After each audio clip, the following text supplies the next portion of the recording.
Kalau klaim Al-Quran adalah mujizatnya Rasulullah, barangnya masih ada. Barangnya masih ada. Tapi Ustadz, maaf Nggak nih. apa, santai. Aku Jujur. Itu kan klaim. Bukan, jujur Al-Quran sebagai mujizat Ya. emang agak kalah sih sama ngebangkitin orang meninggal dengan hewan atau ngebelah laut. Emang agak kalah, Ustadz. Iya.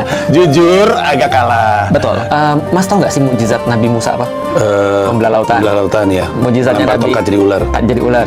Mujizatnya Nabi Isa itu menghidupkan orang mati. Iya. Nabi Ibrahim nggak mempan dibakar dan segala Iya. macam. Nabi Sulaiman bisa naik angin dan seterusnya. Iya. Sadar nggak sih kita, Mas, semua mujizat itu bersifat visual? Betul.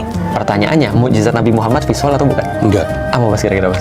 Kalau emang informasi adalah mujizatnya, nggak ada visualnya, semuanya ada di benak aja gitu. Nah, tapi informasi Dihantarkannya dalam bentuk fisik memang. fisiknya itu adalah Buku. bukan visual, Iya. tapi bukan buku juga. Al-Quran itu namanya Al-Quran, bukan Alkitab disebutnya. Alkitab itu nama lain aja, tapi Al-Quran. Al-Quran artinya sesuatu yang dibaca. Berarti kalau sesuatu yang dibaca, targetnya adalah kuping. Maka mujizat Nabi Muhammad itu auditori, bukan visual. Problematikanya adalah mukjizat visual begitu sudah kejadian dan mau ditransfer itu jadi auditori.